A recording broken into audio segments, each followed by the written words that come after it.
Okay, how many of you have been through here? We are understandably proud of our airport. It is clean, it is accessible. You can get there in 23 minutes by rail. I get there in 18 minutes by driving, but I speed really badly with my radar detector. This is one of Aedas' projects in the transport space. It's true, you know. It's 130 kilometers on Highway 3, and I'm going 170. You don't even realize it. Aedas also worked on the Dubai and Toronto Metro Rail systems, Whitechapel Station in London, NFL Stadium in Los Angeles, California, among the others. So they do a lot of things beyond office buildings, and they pepper up your life with a lot of the fun things and help get you around in one piece as well. Keith Griffiths is the Asia and Middle East chair for Aedas Architects, and Ed Rogers, of course, back with us on the show here. Just want to mention your book a little bit here, Travels with Aedas, some of the very, just from my perspective, eye-popping architecture in some cases, straight out of a Star Trek sci-fi film, and this is part of your corporate social responsibility mission. You're doing this as a charity project for a project in conjunction with the South China Post called Homes For Hope to help rebuild year on in the aftermath of the Sichuan earthquake. That's right, correct? Yes, yes. Has been selling fairly well? Are people it's been selling very receptive to this? It's supported by Kelly and Walsh, and they've done a great job. It's in the front windows. And, anybody buying it, of course, the money goes straight to charity, straight to Chengdu. What this is really a reflection of the way that we do business. We're all over the world. We're in 40 offices. And unlike most architects that develop a piece of design back in their hometown of New York or London or wherever it is, we actually develop the design in the city that we're in. So we're embedded within the culture of that city, which I think is particularly important and relevant. So you're not a whole bunch of Brits just going around the world bagging contracts and going back home or anything like that. Exactly. Like, you've been here for 20-something years. I've been here for 25 years, yes. Right. Ed? I love the fact, well, first of all, the art of architecture and your architecture is beautiful and wonderful. So it makes our physical presence, our world, a better world. As an investor, what fascinates me is that you're building a business that is a reflection of the coming of age of Asia and the opportunity set in Asia. You have broadly diversified projects across the Asian region based from a Hong Kong base.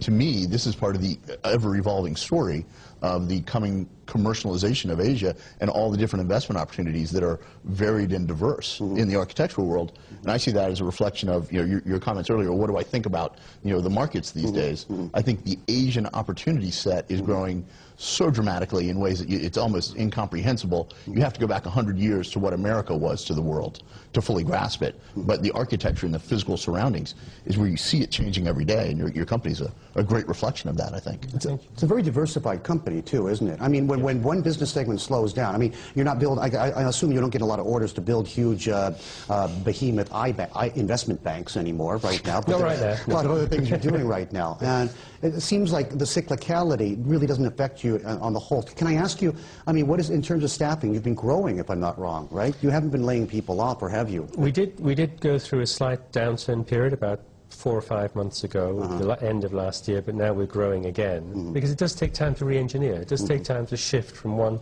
sector, from commercial sector, especially with the collapse of Dubai, Middle East, India, to shift into the infrastructure sector of those various countries. But once we've moved into those areas, then we can grow again and go on. And one of the things that we're doing right now is looking at Western Europe. Now, that's a surprise.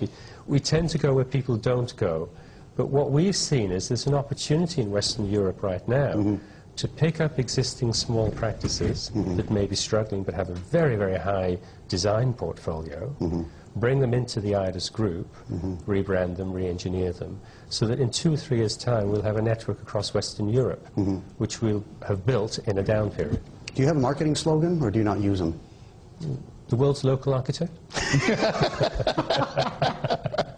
I don't know. This is scary for so many reasons. That's exactly what I was thinking. I'm not sure whether HSBC would have a thing or two. Just say about that. Hey, since we're talking about beautiful things, let's also talk about another important part of life, as important as breathing itself, okay? Forget money and markets and bombing banks for a second. A momentous thing last night in London, UK. Chefs from all over convened in Covent Garden, trying to find the very best cuisine in the world. Top honor stayed with the Spanish food chemist come chef Ferran Adria with El Bulli. Chief food critic Richard Vines was there to help pick the winners. Let's find out. yes, the best restaurant in the world and also the winner of Best Restaurant in Europe for the 4th year running is El Bulli. And to receive the award, please welcome the genius that, of course, is Ferran Adrià. It was no surprise to see Ferran Adrià yet again named world's #1 with El Bulli, his exquisite restaurant in northern Spain. In fact, it's a little bit boring. This is the 4th year in a row that Adrià has taken the top spot. The big shock of the night was Gordon Ramsay's flagship London establishment dropping out of the list of the world's 50 best restaurants. The 3 Michelin-starred venue failed even to make the top 100 after coming 13th last year. It's a catastrophic fall from grace that should have alarm bells ringing in Ramsay's global empire. In second place, yet again, is English chef Heston Blumenthal for his offering at the Fat Duck at Bray. That's despite hundreds of diners being laid low by a virus earlier this year. Third place goes to Copenhagen's Noma restaurant, which also wins the Elite Chef's Choice Award.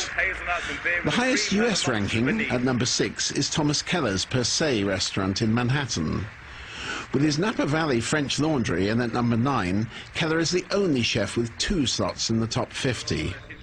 In all, 8 US eateries feature in the top 50, the same number as France. Success in these awards, organised by Restaurant Magazine and sponsored by San Pellegrino, can boost a chef's earning power. Gordon Ramsay came second to El Bulli in the inaugural list in 2002, but now, 7 years later, he's no longer flavour of this or any other month. Richard Vines, Bloomberg News.